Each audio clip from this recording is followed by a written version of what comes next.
Bonsoir à tous, ravi une nouvelle fois de vous retrouver sur ce plateau. Sport 8, le journal des sports de 8 Mont-Blanc. C'est parti pour 13 minutes de belles images. On va parler de triathlon XXL et on va parler de football américain avec mes deux invités qui sont champions d'Europe. Monsieur Benoît Sirouet, président des Black Panthers de Tonon-les-Mains, et monsieur Fabien Ducousseau, entraîneur principal de cette même équipe. Tout d'abord, messieurs, permettez-moi de vous adresser mes plus sincères félicitations, puisque vous le savez sans doute, Tonon a battu ce samedi l'équipe de Milan en finale de l'European Football League pour le FL Ball. Président, on va commencer avec vous. Comment ça va 48 heures après? Est-ce qu'on est encore dans l'euphorie ou est-ce que c'est redescendu un petit peu? Grâce à l'échéance qui suit, on est vite redescendu sur nos deux pieds. Je pense que le dimanche a été par contre assez animé et à la fois du repos et de la réjouissance entre amis et famille. Et puis maintenant, non, on est déjà en train de travailler sur la prochaine échéance qui est la demi-finale contre les Argonauts d'Aix-en-Provence le week-end prochain. Mais on a bien savouré déjà cette première victoire, première finale historique samedi soir à Moina. Fabien, même question que pour Monsieur le Président. Est-ce qu'on est encore dans l'euphorie quand on est entraîneur, donc un peu plus proche du terrain que le Président? Est-ce qu'on est encore dedans ou pareil, déjà, on est déjà sur le prochain objectif? Comme je l'ai dit aux joueurs, même juste après le coup de sifflet final, la tête il est déjà à ce qui se passe ensuite. Sportivement, notre saison elle se finit, on l'espère, le 24 juin. Donc pour pouvoir y arriver, il faut qu'on fasse cette demi-finale le week-end prochain comme il faut. Et donc on fêtera tout ce qu'on a à fêter à ce moment-là. Même si hier soir, on s'est quand même autorisé, samedi soir, on s'est autorisé une petite parenthèse, mais la saison, elle, ne se terminera que dans 2 semaines, je l'espère. Donc maintenant, il faut avancer et continuer et faire ce qu'il faut. Alors, pour éclairer nos téléspectateurs qui découvriraient peut-être le football américain, dites-nous un petit peu à quoi correspond cette Coupe d'Europe. C'est le deuxième niveau, c'est ça? Alors, c'est une deuxième Coupe d'Europe. C'est un peu l'équivalent d'une Coupe de l'UEFA ou l'Europa League. Donc en fait, les 2 Coupes d'Europe au foot américain sont des Coupes d'Europe sur dossier. L'une qui s'appelle le Big Six, où pour l'instant s'affrontent les plus grosses écuries européennes pour la plupart des équipes allemandes. Plus gros budget, les plus gros budgets, voilà. Et puisque malheureusement dans le sport, il y a un moment où forcément ça influe sur le résultat. Et donc l'autre, le EFL, qui regroupe tous les ans malgré tout de grosses équipes.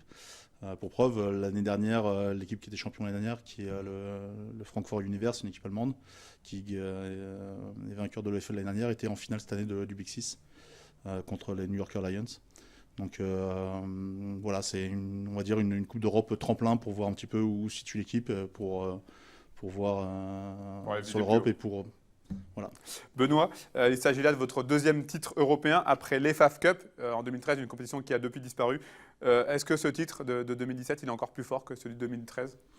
2013, c'était un peu particulier. C'était vraiment une année exceptionnelle. On avait fait réaliser le doublé. En plus, c'était dans un sens différent. On avait joué la finale nationale remportée et ensuite la finale européenne, ce qui était un scénario un peu plus sympathique d'ailleurs. Bon, là, c'est différent. En 2017, c'est pas du tout la même équipe. Je dirais que ce titre-là, il est à mes yeux un peu plus valorisé parce que le championnat est plus valorisé aussi et que les moyens, le club en 5-6 ans a complètement évolué aussi depuis le titre de 2013. 2013 a vraiment été une année importante dans notre histoire et nous amène à 2017 mais avec des conséquences plus volumineuses, je dirais, en termes de retombées. Messieurs, nous allons prendre la direction du lac d'Annecy. Ce samedi avait lieu la 2e édition d'Alpsman, un triathlon XXL, triathlon de l'extrême. Retour sur cette très longue journée. 5 heures ce samedi matin.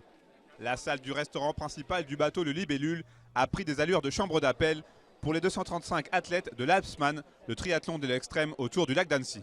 Et une demi-heure avant le grand départ, c'est un mélange d'appréhension et d'excitation qui prédomine. La pression qui monte un peu. Bon, après l'épreuve est longue, donc c'est pas le départ qui est vraiment stratégique. C'est de toute façon toute la course. C'est vrai que là c'est un peu impressionnant, donc c'est pour ça que la pression elle monte. Après une fois qu'on sera lancé, avec le lever du jour sur le lac et puis le parcours vélo magnifique, ça va bien se passer, on va se détendre.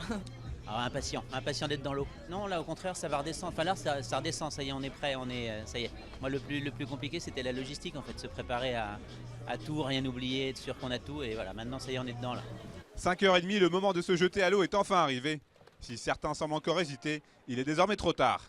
C'est parti pour 3,8 km de natation dans une eau du lac à 20 degrés. C'est primordial le départ, un départ à l'heure, dans des conditions optimales ici aujourd'hui sur ce lac avec un grand ciel bleu. Donc ouais, le départ s'est super bien passé, ils sont en train de nager et pour le moment tout se passe très bien. Et à ce petit jeu, c'est Gabin Mantulé qui sort le premier de l'eau en individuel.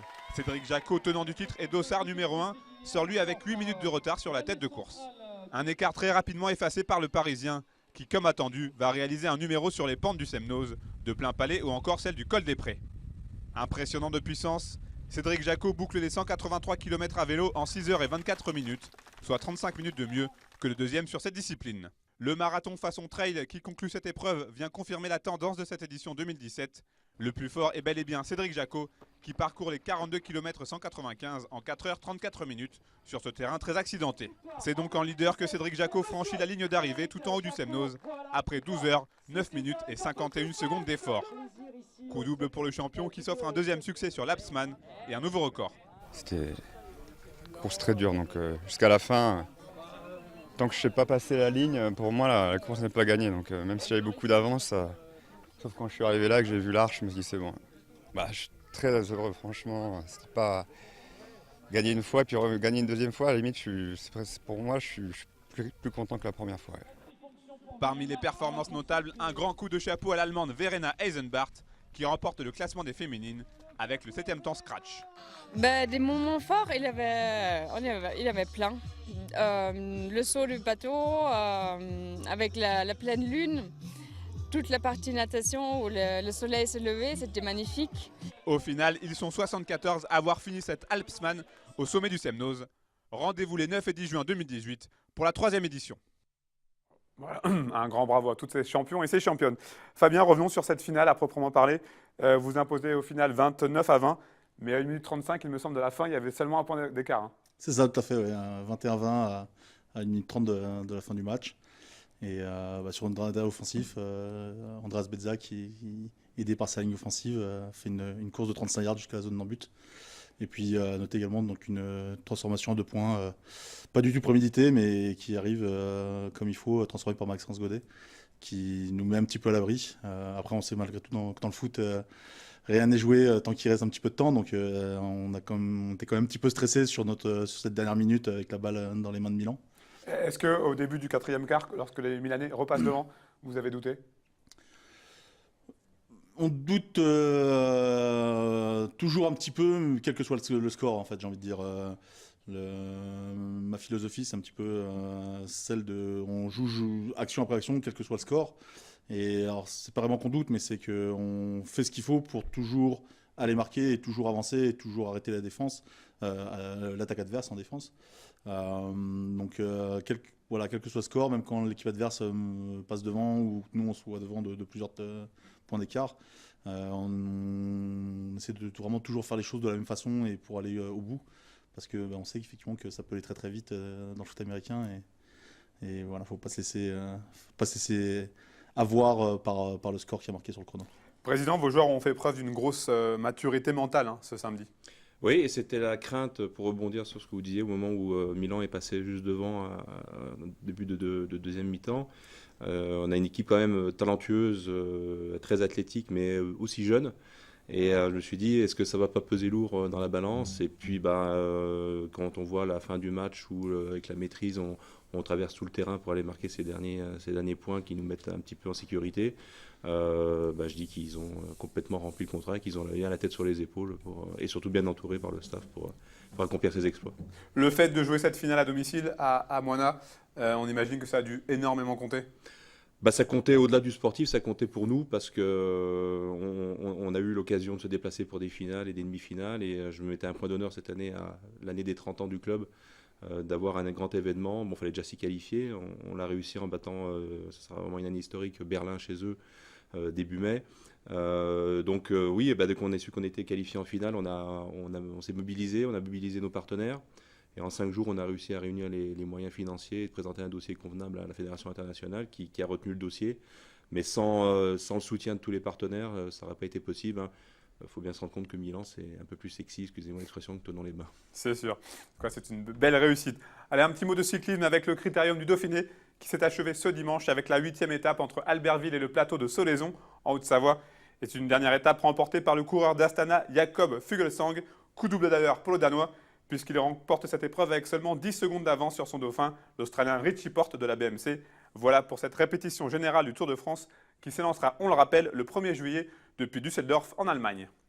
Messieurs, on l'a vu en début d'émission, cette saison 2017 est loin d'être terminée, puisque dès ce samedi, rendez-vous avec le championnat de France et une demi-finale contre une équipe que vous connaissez très bien, les Argonautes d'Aix-en-Provence. Tout à fait, oui. Une demi-finale qui s'est décidée assez tardivement d'ailleurs, parce que on a su notre adversaire qu'en fin de semaine dernière. Et une équipe effectivement que je connais très bien, parce que j'ai joué à Aix-en-Provence pendant 15 ans, juste avant d'arriver à Tournon-les-Bains il y a 5 ans. Donc voilà, encore donc un événement et un objectif pour notre équipe pour lequel on se prépare très fort. Le prochain, en tout cas l'adversaire qualifié, c'est le Flash de la Courneuve. Une finale Flash de la Courneuve, Black Panther de Thonon-les-Bains, ça aurait de la gueule comme on dit. Ah bah oui, c'est déjà arrivé. Hein. Oui, en plus. Plusieurs fois en leur faveur et une fois en la nôtre. Mais oui, non, ça serait une belle finale. On l'espère tous, dans un nouveau stade qui n'a jamais accueilli une finale à Fos-sur-Mer. Donc ça serait vraiment un petit peu un inédit. Et puis surtout, le Flash et les Blacks ont dominé une grosse partie de la dernière décennie en termes de finale. Donc oui, ça serait un bel événement. Mais c'est d'abord les Argonautes ce week-end et ils vont nous donner du fil à retordre, c'est sûr. On rappelle l'heure et l'horaire de cette demi-finale. Alors donc samedi, l'heure et le lieu, pardon. Oui, samedi 17 juin, 19h, coup d'envoi, stade Joseph-Moina à Thonon. On espère peut-être réunir autant de monde que le week-end dernier. On a presque atteint les 3000 spectateurs, ce qui reste une belle performance pour une ville comme Thonon. C'est tout le mal qu'on vous fait. Messieurs, merci encore pour votre venue sur ce plateau. Bravo. Merci d'avoir ramené la Coupe d'Europe avec nous. En tout cas, on vous souhaite bonne continuation pour la fin de cette saison. C'est fini pour cette semaine. On se retrouve lundi prochain pour la dernière. Bon sport à tous, bonne semaine. Et on se quitte avec des très belles images d'Alpsman, le triathlon XXL.